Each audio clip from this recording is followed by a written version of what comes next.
Hello दोस्तों, this is Manish Saini and you are watching in academy. तो आज हम बात करेंगे यहाँ पर बायो क्लास चैप्टर फर्स्ट जीव विज्ञान की उपशाखा के बारे में। और हम यहाँ पर प्रीवियस ईयर में जो आए हुए क्वेश्चंस हैं उनको हम यहाँ पर डिस्कस करने वाले हैं। हमारा मेन मोटिव यही है कि आप एग्जाम में सफल हों और उसी दिशा में हम यहाँ पर प्रयास करते हैं। हमारा जो मेन मोटिव है कि हम बायोलॉजी क्लास के जितने भी आए हुए क्वेश्चंस हैं उनको हम यहाँ पर डिस्कस करें, क्योंकि जिस तरीके से एग्ज़ाम में अब साइंस वाला जो पोर्शन है वो यहाँ पर बढ़ता हुआ हमें दिखाई पड़ता है, क्योंकि पैटर्न चेंज हो रहा है। आयोग ने अपनी रणनीति को बदल दिया है, तो जो स्टूडेंट्स हैं उनको भी अपनी रणनीति को यहाँ पर चेंज करना होगा। एग्जाम के पैटर्न के अनुसार अपनी तैयारी करनी पड़ेगी और तभी आप यहाँ पर जो है सक्सेस हो सकते हैं। अगर आप इस चैनल पे नए हैं तो प्लीज़ सब्सक्राइब करें, अपने दोस्तों के साथ शेयर करें। आप शेयर करते हैं, सब्सक्राइब करते हैं तो हम भी यहाँ पर मोटिवेट होते हैं जानकारी आप तक पहुँचाने के लिए। अब चलते हैं अपने क्वेश्चन सेशन की तरफ। पहला जो हमारे पास यहाँ पर प्रश्न है कि जंतु विज्ञान यानी जूलॉजी अध्ययन करता है, तो जूलॉजी के अंदर किस किस चीज़ों का यहाँ पर अध्ययन किया जाता है वो प्रश्न है। तो सही आंसर जो इसका होगा वो होगा यहाँ पर जीवित और मृत दोनों का ही यहाँ पर अध्ययन किया जाता है जूलॉजी के अंदर। जूलॉजी जो है वो बायोलॉजी की ही एक उपशाखा है, यानी जूलॉजी जो है वो बायोलॉजी की ही एक उपशाखा है। और बायोलॉजी का जो फादर है वो ही है यहाँ पर अरस्तु। बायोलॉजी का जो पिता या जनक जिसको हम बोलते हैं वो है यहाँ पर अरस्तु, जिसको हम एरिस्टोटल भी कहते हैं।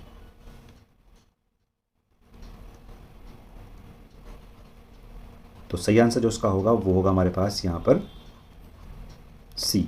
जीवित और मृत दोनों तरीके के जानवरों का अध्ययन किया जाता है यहाँ पर जूलॉजी के अंदर। नेक्स्ट प्रश्न की बात करते हैं। नेक्स्ट जो हमारे पास यहाँ पर प्रश्न है उसमें यहाँ पर आपको मिलान करना है। कुछ हमारे पास सूचियाँ यानी कुछ फिगर्स दी गई हैं, उनको यहाँ पर हमको मिलान करना है। यदि मैं बात करूँ यहाँ पर कि जो हमारे पास पक्षी हैं उनमें किस तरीके के जो जीव हैं उनका यहाँ पर अध्ययन किया जाता है, उसको यहाँ पर बताना है। तो अगर मैं बात करूँ यहाँ पर पक्षी के अंदर, तो पक्षी जो है वो आर्थ्रोनोलॉजी के अंदर यहाँ पर उनका अध्ययन हम करते हैं। ऐसे अगर हम बात करते हैं वंशागति के अंदर, यानी वो अध्ययन किया जाता है यहाँ पर जेनेटिक्स के अंदर। और जो पर्यावरण है वो आपका आता है इकोलॉजी के अंदर। और जो जीवाश्म है वो आपका एर्थोनोलॉजी यानी पैलियोबायोलॉजी के अंदर यहाँ पर आपको देखने को मिलता है। तो काफ़ी सिंपल प्रश्न था, काफ़ी रिपीट प्रश्न है, कई बार पूछा भी गया है। तो इस हिसाब से जो हमारा सही आंसर यहाँ पर होगा वो होगा यहाँ पर बी, 3, 4, 2, 1। नेक्स्ट प्रश्न की बात करते हैं। नेक्स्ट जो हमारे पास यहाँ पर प्रश्न है कि फूलों के अध्ययन को हम क्या कहते हैं। अगर हम बात करते हैं जो हमारे पास फूलों का अध्ययन है उसको हम बोलते हैं यहाँ पर एंथ्रोलॉजी। तो सही आंसर जो हमारे पास होगा वो होगा यहाँ पर बी।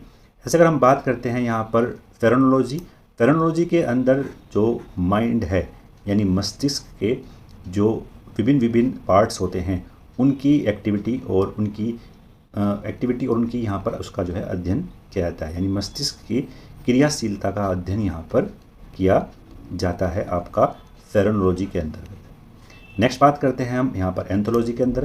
तो एंथोलॉजी के अंदर आपका फूलों का अध्ययन यहाँ पर हम करते हैं। नेक्स्ट बात करते हैं हम यहाँ पर एग्रोस्टोलॉजी के अंदर। तो एग्रोस्टोलॉजी के अंदर यहाँ पर आपका घास से संबंधित जो जितना भी विज्ञान है उसको हम एग्रोस्टोलॉजी के अंदर देखते हैं। और पैलियोबायोलॉजी के अंदर विभिन्न प्रकार के जो फूलों के जो परागकण हैं उसका हम यहाँ पर अध्ययन करते हैं। तो जो फूलों के अध्ययन को हम क्या बोलते हैं, तो फूलों के अध्ययन को हम बोलते हैं यहाँ पर एंथोलॉजी। कई बार एग्जाम में ये प्रश्न भी पूछा गया है। नेक्स्ट प्रश्न की बात करते हैं। नेक्स्ट जो हमारे पास यहाँ पर प्रश्न है कि कीटों के अध्ययन को क्या कहा जाता है, यानी जो जितने प्रकार के कीट हैं वो किस विज्ञान के अंतर्गत हम देखने को मिलता है। तो जो कीटों का अध्ययन है वो एंटोमोलॉजी के अंतर्गत हम देखते हैं। सही आंसर जो इसका होगा वो होगा यहाँ पर बी, एंटोमोलॉजी के अंतर्गत ही कीटों के अध्ययन का अध्ययन किया जाता है। एक्थोलॉजी के अंदर जितने भी मत्स्य यानी मछलियाँ हैं उनकी संरचना, उनके वर्गीकरण, उनके कार्यकारिकी के बारे में यहाँ पर हम बात करते हैं इकोथोलॉजी के अंतर्गत। पेरिस्टोलॉजी की अगर हम बात करते हैं, पेरिस्टोलॉजी के अंतर्गत जितने भी परजीवी हैं, जितने भी परजीवी जीव हैं उनका यहाँ पर अध्ययन किया जाता है पेरिस्टोलॉजी के अंतर्गत। फिर अगर हम बात करते हैं यहाँ पर मैकोलॉजी के अंतर्गत जितने भी मोलास्क हैं या जितने भी सेल्स हैं उनका यहाँ पर अध्ययन किया जाता है मैकोलॉजी के अंतर्गत।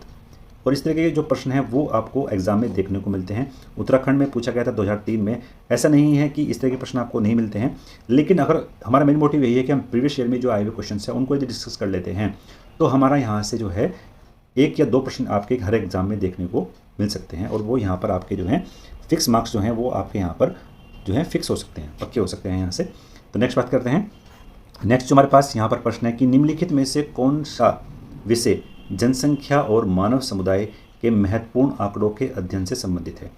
जो जनसंख्या और मानव समुदाय के जो आंकड़े हैं वो आपको देखने को मिलते हैं आपके जनांकीय के अंदर, यानी डेमोग्राफिक के अंतर्गत देखने को यहाँ पर ये मिलते हैं। इसको अगर हम बात करूँ, जनांकीय को क्या बोलते हैं हम यहाँ पर डेमोग्राफी भी हम बोलते हैं। ठीक है, अगर हम बात करते हैं यहाँ पर पारिस्थितिकी विज्ञान, तो इसके अंतर्गत इकोलॉजी के अंतर्गत हम बात करते हैं कि किस तरह का पर्यावरण है, तो उसकी हम यहाँ पर चर्चा करते हैं। अनुवांशिकी के अंतर्गत हम जितने भी अनुवांशिकी जेनेटिक्स जितने भी कोड होते हैं उसके अंतर्गत यहाँ पर हम बात करते हैं। और वायरस विज्ञान के अंतर्गत हम जितने भी वायरस से संबंधित होने वाले रोग हैं उसका अध्ययन यहाँ पर किया जाता है। यदि हम बात करते हैं यहाँ पर डेमोग्राफी के अंतर्गत, तो जनसंख्या और जो मानव है उसके निर्धारित तत्वों, उनके परिणामों का अध्ययन यहाँ पर हम करते हैं, यानी किस तरीके से आपकी जो बर्थ रेट है वो क्या है, और ऐसे ही आपके जो किसी भी एक देश की जो डेथ रेट है वो कैसी है, डेमोग्राफिक डिविडेंड क्या है, और किस तरीके से किसी भी देश का जो है जनसंख्या वितरण हो रहा है, कितनी वहाँ पर जन्म दर है, जनसंख्या कितना कितना परिणाम आ रहा है, उन दोनों का ही अध्ययन यहाँ पर किया जाता है आपकी डेमोग्राफिक के अंतर्गत। तो सही आंसर जो उसका होगा वो होगा यहाँ पर सी। नेक्स्ट बात करते हैं। नेक्स्ट जो हमारे पास यहाँ पर प्रश्न है कि निम्नलिखित संस्कृतियों के विज्ञान के वैज्ञानिक वितरण के तुलनात्मक अध्ययन क्या है।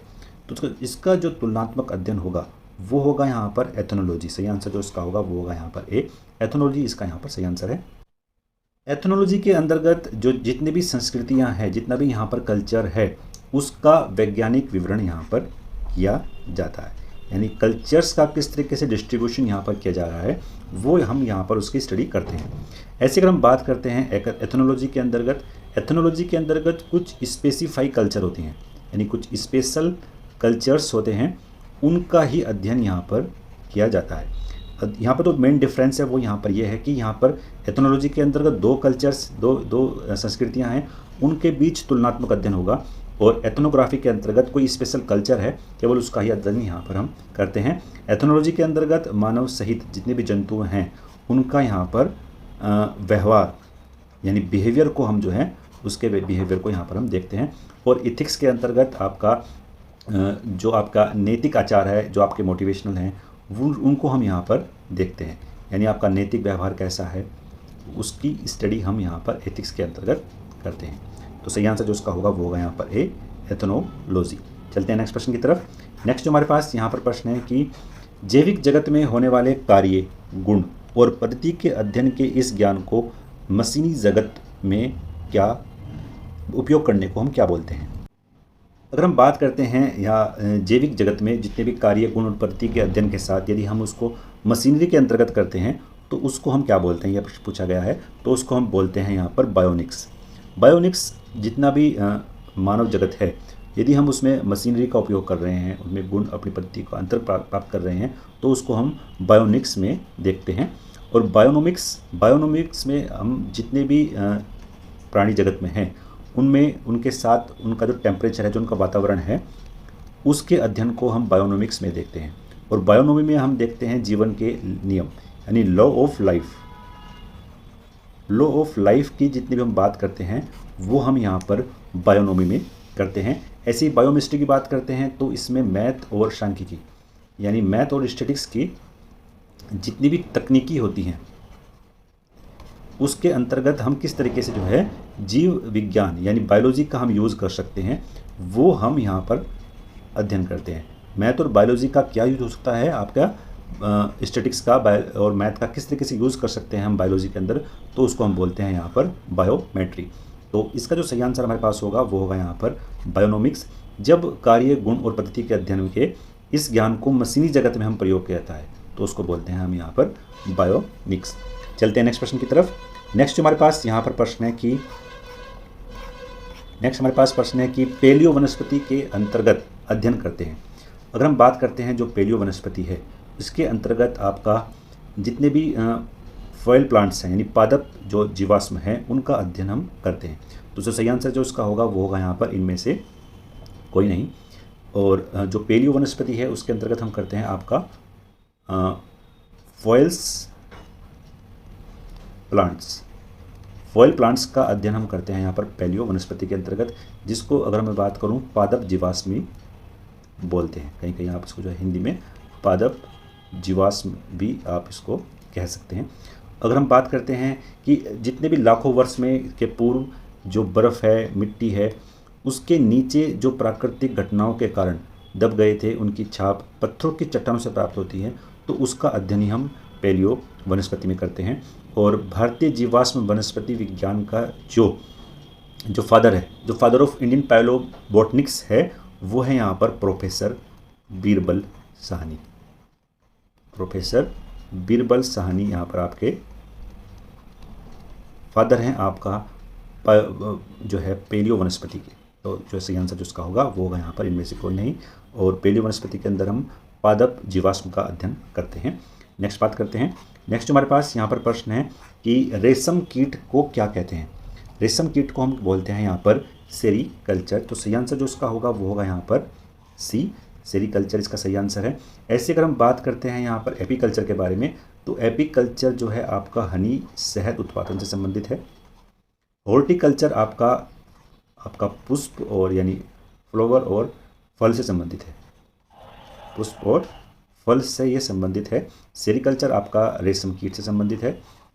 और आपका जो फ्लोरिकल्चर है, फ्लोरिकल्चर आपके जितने भी डेकोरेशन के लिए जितने भी आपके फ्लावर हैं, पुष्प हैं आपका सजावट के लिए, डेकोरेशन के लिए जितने भी आपके फूल्स हैं, उनको हम बोलते हैं यहाँ पर फ्लोरिकल्चर। तो ये सही आंसर जो उसका होगा वो होगा यहाँ पर सी। नेक्स्ट बात करते हैं, काफ़ी इजी प्रश्न था, कई बार एग्जाम में पूछा भी गया है। नेक्स्ट हम बात करते हैं कि मधुमक्खी का उपयोग किया जाता है। तो मधुमक्खी का जो उपयोग है वो किया जाता है आपका एपीकल्चर में। नेक्स्ट बात करते हैं।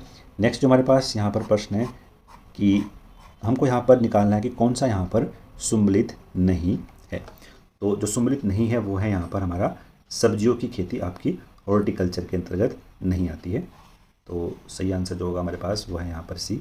अगर हम बात करते हैं जो जितने भी खेती यहाँ पर होती है, अगर हम बात करते हैं यहाँ पर सब्जियों की खेती के लिए, तो सब्जियों की खेती के लिए एक स्पेशल वर्ड हम यूज़ करते हैं जिसको हम बोलते हैं यहाँ पर ओलेरीकल्चर। ओलेरीकल्चर इसको हम बोलते हैं। बाकी यहाँ पर सही है फलों की खेती फ्लोरिकल्चर। सब फलों की जो खेती है वो एग्रोनॉमी के अंतर्गत, और फलों की खेती यहाँ पर पोमोलॉजी के अंतर्गत की जाती है। नेक्स्ट बात करते हैं।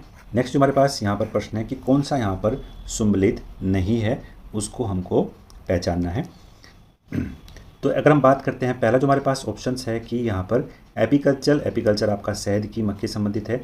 सेरीकल्चर आपका सिलीवर्म यानी रेशम के कीट से संबंधित है। और पीसीकल्चर आपका लाख का कीट नहीं है। पीसीकल्चर जो संबंधित है आपका वो संबंधित है मछली पालन से, मछली पालन से संबंधित है। और हॉर्टिकल्चर आपका फूल से संबंधित है। तो जो सही आंसर इसका होगा यानी सही सुम्मिलित नहीं है तो वो है यहाँ पर सी, पीसीकल्चर आपका संबंधित है मछलियों के उत्पादन से। सही आंसर है सी। नेक्स्ट बात करते हैं। नेक्स्ट जो हमारे पास यहाँ पर प्रश्न है कि निम्नलिखित में से कौन सी जोड़ी यहाँ पर सुम्मिलित नहीं है। अगर हम बात करते हैं कौन सी जोड़ी यहाँ पर सुम्मिलित नहीं है, तो वो है यहाँ पर ए। सही आंसर जो उसका होगा वो होगा यहाँ पर लेक्सिकोग्राफी, शब्दकोश का अध्ययन नहीं है। तो जो सही आंसर है यहाँ पर वो है यहाँ पर ए, यानी सही जोड़ी जो है वो है आपकी लेक्सिकोग्राफी। तो लेक्सिकोग्राफी के संबंधित है यहाँ पर शब्दकोश का संकलन करना। यदि हम बात करते हैं यहाँ पर फिलोलॉजी के बारे में, तो फिलोलॉजी जो है वो किसी लैंग्वेज की यानी किसी भाषा की संरचना, उसका जो डेवलपमेंट है, उसका जो विकास है, उसकी हिस्ट्री, इतिहास का पूरी तरीके से संकलन ही यहाँ पर आपका फिलोलॉजी है। अगर हम बात करते हैं एटोनोमोलॉजी के बारे में, तो ये तो हमने डिस्कस किया था। एटोनोमोलॉजी का जो संबंध है वो मानव शरीर के अध्ययन से नहीं है, वो संबंधित है आपके कीटों के अध्ययन से, कीटों के अध्ययन से संबंधित है। नेक्स्ट बात करते हैं हम यहाँ पर आइकोनोग्राफी के अंतर्गत।